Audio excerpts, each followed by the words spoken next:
All right, the time is 1:39 and we are back from recess.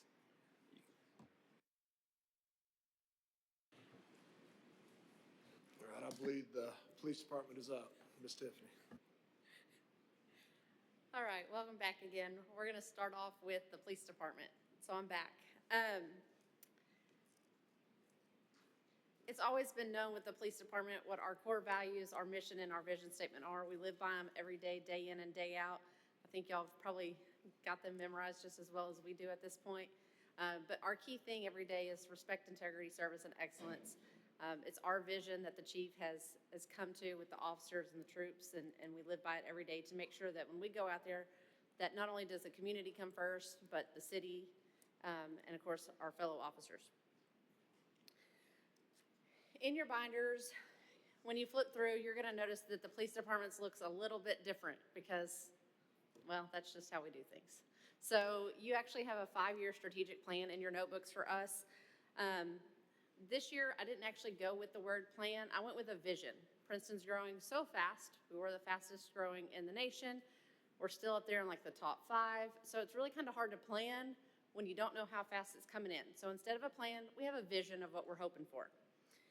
Within that, from our last one to this one, we have core priorities, which is our crime reduction, effective police services, partnerships, employee development, and the infrastructure and innovation of the department. Our accomplishments for 2026 come with a lot of those partnerships. We couldn't be more proud than to be working on the new police headquarters. It originally started out with public safety. Fire department kind of got put on the fence on do we go with dispatch or do we take fire admin with us? And it was unanimously voted that we have dispatch, so they gladly stayed behind. And when I say about partnerships, it's because Jim did mention earlier that the EDC came to us with a great deal on a land lease. So we are going to be located at the corner of Corporate and Myrick on some land that was actually previously owned by the EDC. Our organizational excellence through employee development and perseverance, I can proudly say that our department's retention is phenomenal. We've had several local agencies go through some turmoil, some changes, and we're proud to say that they're knocking on Princeton's door. So we're getting tenured officers that have specialized experience on the street, going into these different units, and they're coming to knock on our door because our officers and how they work sell our department. Everybody comes in with a smile. We go out, we work in a great community, we have support from the city, so we couldn't ask for better morale. We've got retention, but we're also resourcefulness, demonstrating our eyes every day. One of the things that we do to pour back into the officers back there is training, where several of us have to wear multiple hats because we are short-staffed, currently sitting at 49 sworn and 4 civilians with 2 reserves. So with that, we pour into each one of the officers with whatever their specialized thing is. So just because you're a sergeant in patrol doesn't mean that you may not also be a leader or a commander on our SWAT team. It doesn't mean that you might not also be a firearms instructor or an alert instructor. So our officers wear multiple hats and can help us in multiple avenues of anything in the police department. One of our other big accomplishments this year, again with a partnership, Jim had mentioned this earlier as well, and that's the Teradyne. Should be delivered in October, so we're excited for that to get here. That's our new SWAT tactical vehicle. We will be gladly donating the MRAP onto another department when the Teradyne gets here, but it's something that we're proud of. We want the city to be proud of. As much as we don't want that vehicle to have to go out and be used, the MRAP does get used pretty often. The downside to it is it can't get on the roadways without taking up both lanes. It can't get into the residential neighborhoods because people park on the streets, and it just doesn't fit. So the new vehicle will allow the officers to get into neighborhoods, to get into areas that they previously couldn't get in when SWAT is arriving. The other thing that we were very fortunate this year for one of our big accomplishments, Chief Waters does have 2 pet peeves, don't lie and officer safety. So officer safety was a big thing for us this year. We were able to go out, a bunch of our weapons were coming up on the end of their term. So we are in the process currently of outfitting all new Glocks with new lighting and new optics on them. So once those get in and we get them all put together, all the officers will be equipped with new firearms. So we're excited about that.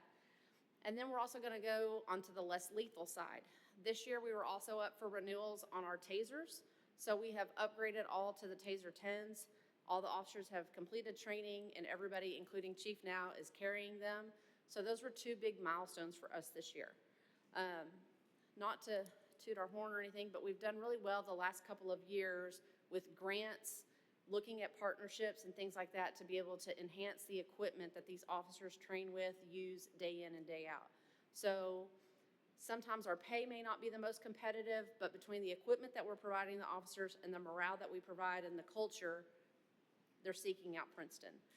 Recently, on the 13th, so just a couple weeks ago, we swore in 2 new officers that came over here from McKinney. So I think that speaks volumes. Next is going to be our 2027 priorities and challenges. They coincide with each other, and it's going to be the same thing that you've pretty much heard all day from all the other departments. So our biggest one is going to be staffing. We went out in 2024 and in 2025 and did strategic surveys and comprehensive plans from a third-party source. One of them, as Chief had mentioned earlier, we didn't really want to go with the whole ratio of 2 officers per every 1,000. That doesn't always make sense. So the 2025 strategic survey that we did, which is what is referenced through this packet, goes through a mapping study, which is the model for allocation of patrol personnel. So they take in population, but they also take in how our shifts are designed, how our structure of our supervision is designed, and our leadership roles.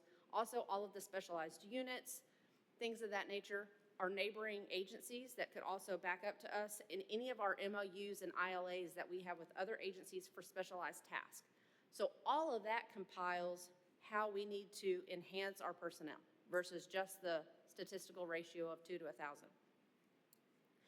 So as you flip through that 5-year strategic survey, all of that is broken down in there for you. We also know that the city just can't handle the growth as fast as what they say we need it. So as we sat down and we worked with Kelly this year, I could come to the table and I can tell you, yes, I walked in with her and I said, I need 11 people. We also know that that's not feasible. So we have to analyze ourselves. We have to look at all the things that we can do multi-purpose roles with. We have to look at what divisions may need extra people, which other divisions can not necessarily lack people, but can people do dual roles? So after we sat there and we analyzed all that and we took everything to the table, we looked at different ways to specialize our training, bring some things in-house instead of outsourcing some things like that. We ended up taking back to finance and asking y'all for the consideration of 6. It's 3 officers in patrol, the 2nd traffic for motors, 1 detective, and 1 CID admin. One of the other things that we had to do this year is we needed to increase our SROs by 1. With the amount of SROs for our officer to supervisor ratio, it was easy for us to just reassign our special operations lieutenant, who's primarily over the SROs, to be reassigned to the school district along with our SRO sergeant.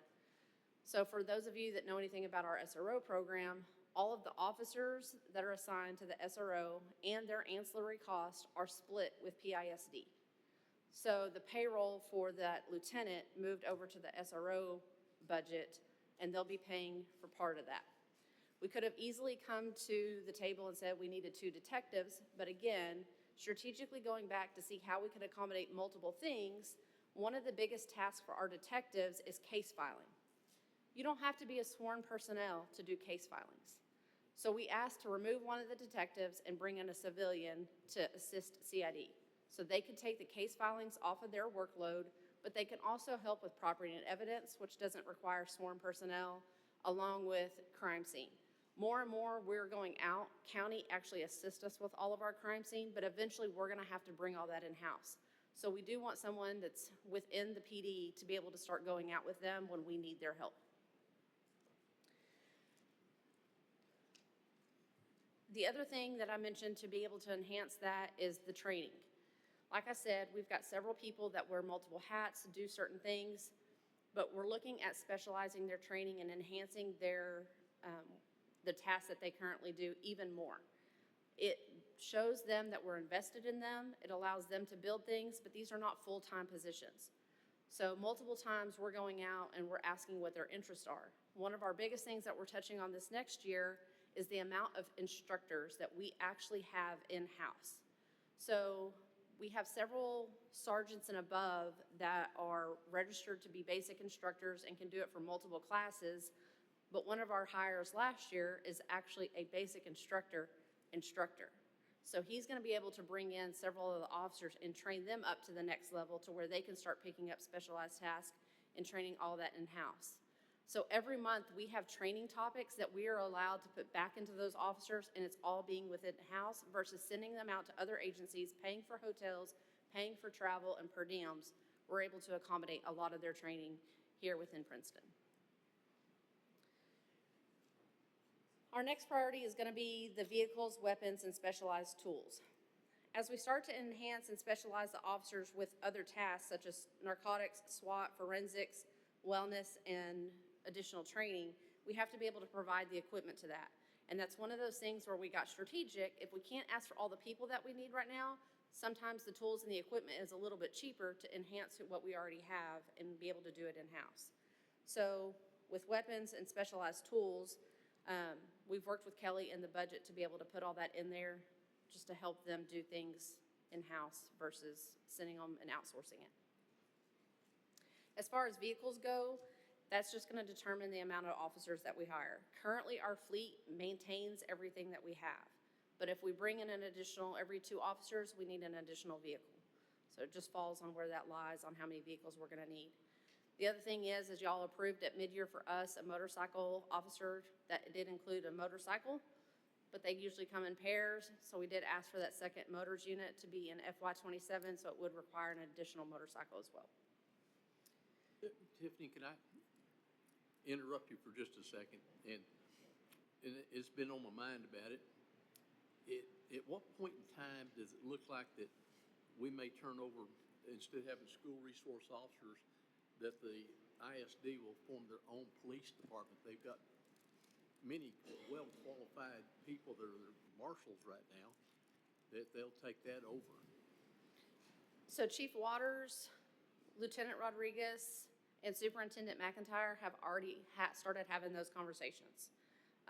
It looks like it could potentially be in the next year to 2, but for FY27, it will still remain under Princeton Police Department.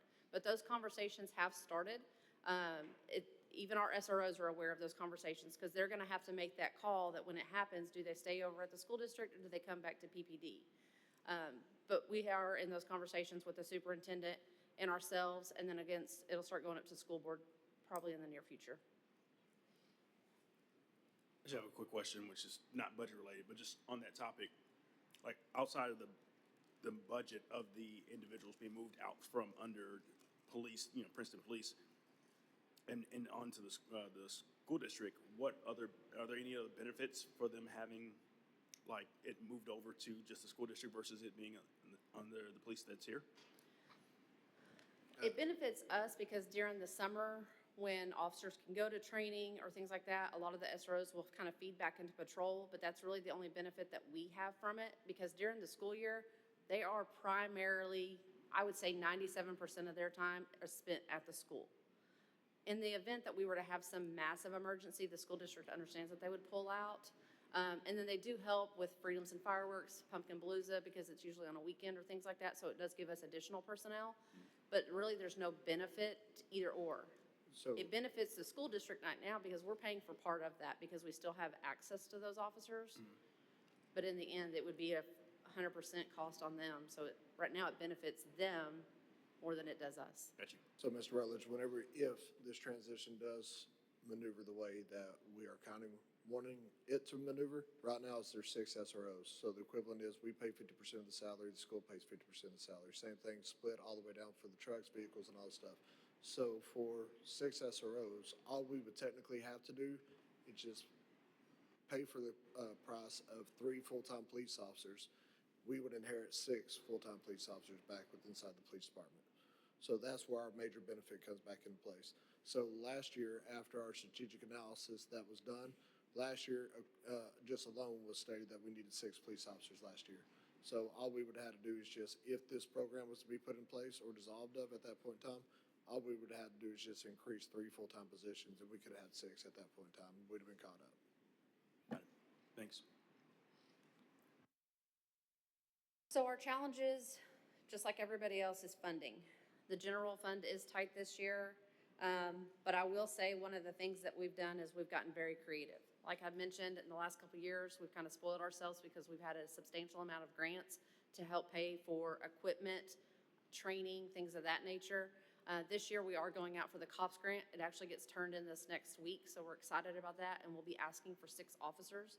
Again, they're not currently in the budget because we can't subplant them or anything, but we are hoping that even if we get half of that, something's better than nothing. But this is going to be the first year that we're actually going out and trying to find personnel since I have been here. It's always been easy to go out for equipment. A matter of fact, I don't know where he just went. Detective Hooks just got back from a grant conference for the last 2 days with all of our flock cameras, and all of our flock has been renewed for next year. We had asked for personnel. It doesn't look like we're going to get the one personnel that we asked for through that one because funding was limited for them this year. But we do continue to reach out for all of the equipment. But with COPS, it's our first time to actually reach out for personnel, so we're excited to see where that takes us.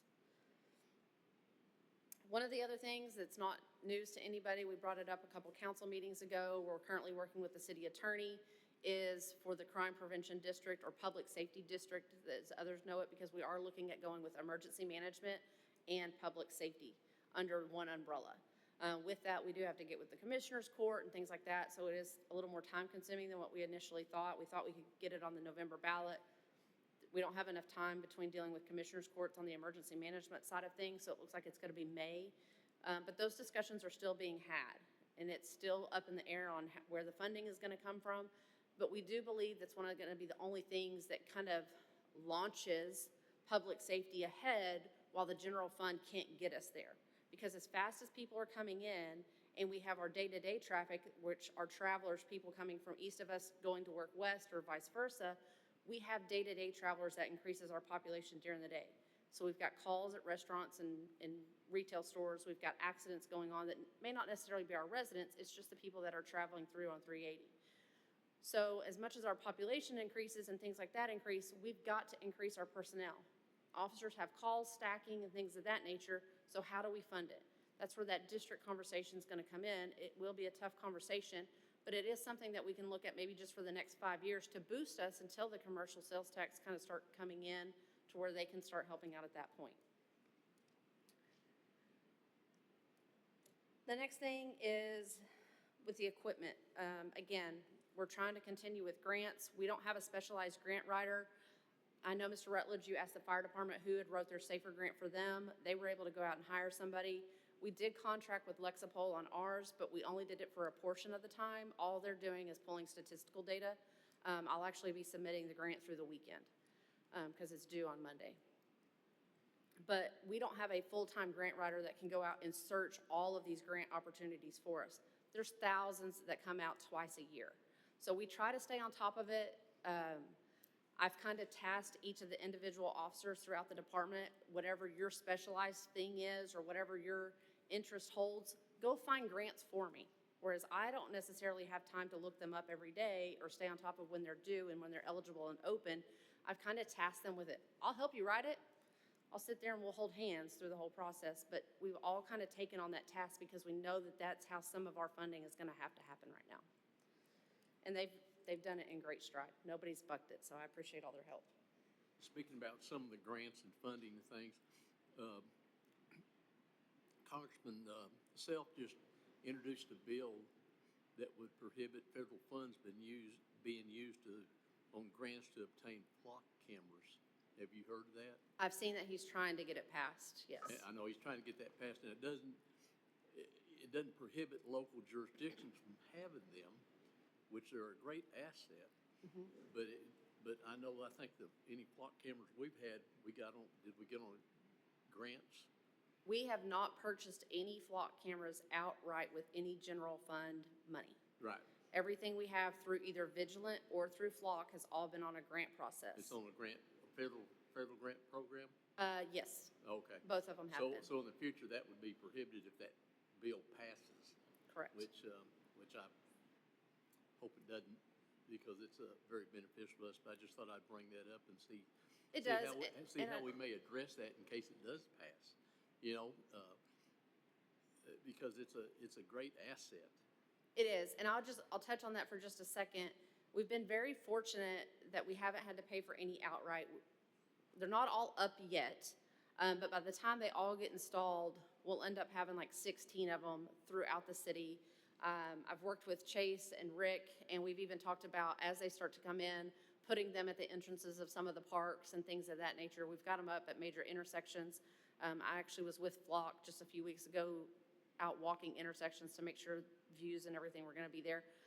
But we can even bring them into parks for safety and things of that issue, because we've had issues at parks where it would be beneficial just to get the license plate. I think there's a misconception to these Flock and Vigilant cameras that they're recording nonstop. They are, but they're only scanning license plates. They're not doing live recording of all of your motion, where you're going, what you're doing, things of that nature. They're just scanning license plates to see where they pick up.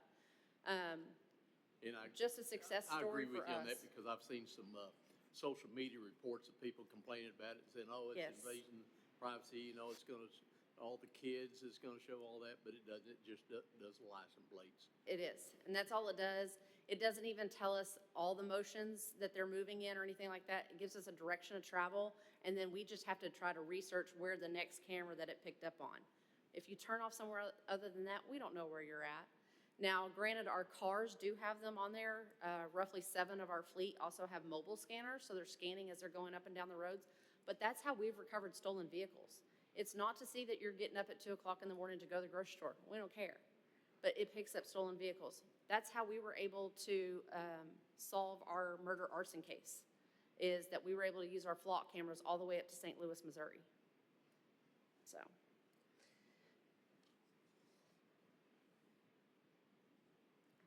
One of our partnerships that we've used to help us out also with things that maybe bigger agencies might have and we don't necessarily have yet is our MOUs and ILAs. We have several agreements with local agencies in our area to assist us with training, to assist us with major accident investigations. We've got SWAT, we've got specialized call-outs for digital forensics. So partnerships is a huge thing with us, and it's not just with other local agencies in the county. We also do it with a school district. It's been mentioned several times today about the Kate Center.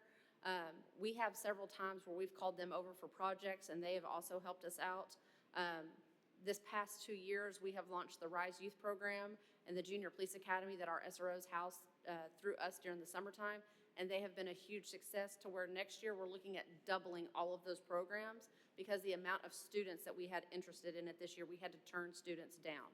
It is hard for us to look at a student who wants to hang out with an officer during the summertime when they're free of doing anything, and we have to turn them down from that. So it's a great program. We're excited that it's getting the traction and the interest that it is getting. So we are hoping next year that we can double all of those up and actually turn it into an advanced program. Some of the programs that you'll see through this 5-year strategic plan, a lot of them can't grow really until we get into our new building just because we're limited on space. But that new facility will offer us a training room that's open to the public, some outdoor areas that are going to be available to the public as well. So a lot of our things we're preparing for once we actually move into the new police department. I know that it's also been mentioned when we get into these new facilities, how are we staffing them? So we were very strategic knowing that general funds were limited this year. We could have gone out and really fought for a lot more.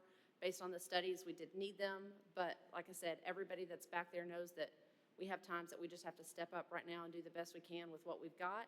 But once we get into that building, you're looking at additional front staff for the lobby, but we're also looking at dispatchers.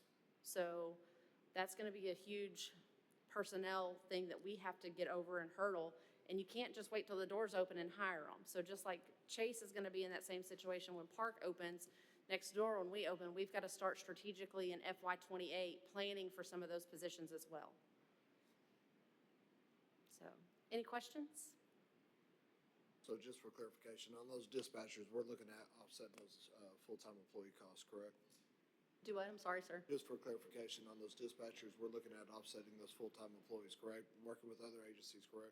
Correct. So currently, we have a third-party study going out for the feasibility on the dispatch center. What you see in the 5-year strategic is nothing that they've come back with yet. It's not finished. That is just based on my experience. I have 15 years in the dispatch services for emergency services, based on the agencies that are looking at coming with us, based on call loads that they've already been able to provide us. That's just what I feel is going to be necessary at that time. When the study comes in, we'll adjust it at that point. That's why I say it's just a vision. But one of our key focuses when we bring that dispatch center open and we start talking to the agencies that want to come on board with us, and that's police and fire and some school district police departments, is that their dues are going to pay for the FTEs. So we're providing you the space, we're providing the equipment. Princeton's call load already allots for so many 911 PSAP stations, which we are able to get where other agencies may not qualify for them. So for them coming to us, they're getting a 911 service that would theoretically still remain at the county if they didn't move over with us, because they can't do their own dispatch center, but they will start paying for the people. So there is going to be an offset as far as the FTE personnel fees and benefits go, but we will house them and they will answer to our policies and procedures.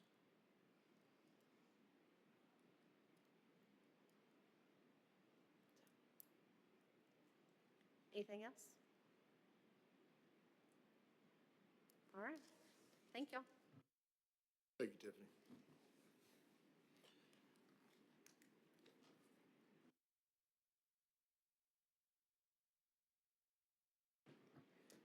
Good afternoon, Mayor and Council. I am back again, Sharita Sweet Odame, this time to talk about Public Works. This spirited bunch. If I had the guys here today, we have a mantra in Public Works, and I would say, Public Works, what time is it? And they would respond, it's time to get live, it's time to represent. That is the group that is in Public Works. They are spirited, they are resilient, and let me just gloat on them for a little bit, okay? Our mission is to serve our community by building, maintaining, and protecting the infrastructure that keeps Princeton safe, connected, and thriving today and for generations to come. During the fiscal year 2026, our team continued improving the reliability of our critical infrastructure through preventative maintenance, timely emergency repairs, and a strong commitment to customer service. We also enhanced operational efficiency by improving collaboration across divisions and departments, by implementing new processes that create greater consistency throughout the department. So two specifically that I'm particularly proud of is our standard operating procedures library. One of the things that was lacking within our department, as wonderfully as it ran, was standard operating procedures written in black and white so that when the new generation comes in, they know where to pick up from where the generation before left off. And so we now have an SOP library that is shared between departments. We collaborated with development to create that.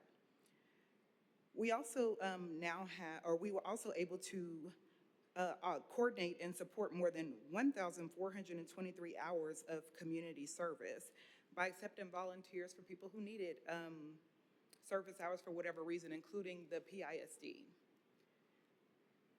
You saw the numbers earlier. Miles of roadway, 224 miles. Lift stations, we have 26 lift stations and more coming online soon. Water connections, 15,361. And our miles of sewer, 230 miles. That's insane. And we have, insane in a good way, not a bad way. And we have, in Public Works, not counting facilities and utility billing, 39 personnel. That includes dispatchers, utility locators, water distribution specialists, wastewater collections technicians, streets technicians, stormwater technicians, right-of-way and easements, water quality, pump and motor technicians, and facilities maintenance. That also now includes utility billing. We also continue to invest in our employees' development through safety and technology training so that they know as we grow, we must operate under new standards and all of that stuff. So we continue to educate on that. Our challenges, like many rapidly growing communities, we continue to face you've heard it, I feel like a lot today, staffing issues or staffing needs, as well as balancing and maintaining aging infrastructure while supporting a growing city. Despite the challenges, our team has maintained being resilient. We continue to adapt, collaborate, and find innovative ways to meet the needs of our growing community while maintaining the high level of service our residents expect. To support those efforts, our fiscal year 2027 budget includes several strategic requests that will help strengthen department, and that includes we're asking for an environmental education coordinator, we're asking for a pump and motor technician, and we are asking for a concrete saw trailer. So as many of you know, we still have a lot of green space, a lot of green infrastructure. We also have our community garden, and we also have our rain harvesting barrel workshops. We have our composting outreach. We have initiatives that started with the Meals on Wheels congregate program in Princeton, where we talk about being green within the city. Unfortunately, some of these initiatives have not been as, I want to say, as active. We've only been able to do them quarterly as opposed to more often because the environmental education coordinator position was absorbed previously into another position. And so it didn't happen as often. So that is absolutely a need, especially with a rapidly growing city. We want to ensure that our environmental and sustainability stewardship doesn't go dormant, right? We want to continue to make sure we're protecting our infrastructure and also watershed protection, right? With the pump and motor technician, we have currently one. We have a pump and motor technician, but the pump and motor technician positions were created to, again, support the lift stations. We have 26 and more coming online. 26 lift stations and only one pump and motor technician. And Councilwoman Todd, you asked earlier about, well, will our lift stations suffer if we don't have the personnel for that? Well, facilities doesn't cover that, but this is the department that does. This is the area. Water and wastewater technicians currently support the pump and motor technicians. However, there are other things that they're not able to do as often as they need to, or they're being pulled away from other necessities because they're having to support the pump and motor technician. So that is an ask. Neither of these positions would impact the general funds, by the way. And then the concrete saw trailer, it's just for support of streets. Because they're doing more maintenance on the roadways and because we have in-house what we've declared a war on the roadway, where we want to fix it, because I live here, we're also residents. It helps, one, store it properly, and it also helps to move it around without it getting wear and tear from unloading, putting it on the trailer, taking it off, all that. It would solely be for streets and solely be for the concrete saw. Public Works touches nearly every aspect of daily life in Princeton, whether it's maintaining our streets, ensuring safe drinking water, protecting water quality, responding through dispatch. We're in the game. We're in the game, right? One of the other things that I think is necessary to highlight is everyone knows a firefighter's first response is a fire or another emergency, right? Police, public safety, right? For Public Works, it's the elements. If it's too hot, something happens in the roadway. If it's too cold, somebody's pipe's frozen, anything like that. So in January, it was February of this year, we got one of our first response calls during the ice storm, and our guys showed up. They excelled. They did excellent work, and I think it just shows how dedicated, how resilient, and how excellent, and how seriously they take the city of Princeton. And so that is all I have. I'd like to just make a few comments about that. Yes, sir. Because being former law enforcement and also firefighter and things, and working in adverse conditions outside, where it's sleeting, snowing, whether it's real hot, severe weather. But I got paid a good salary too, as our police officers and firefighters do here. but there's not enough money and, to be paid for me to go out at 2 o'clock in the morning and get down where a main break is broken with 15-degree temperatures, a wind chill of 15 degrees, down in the water, working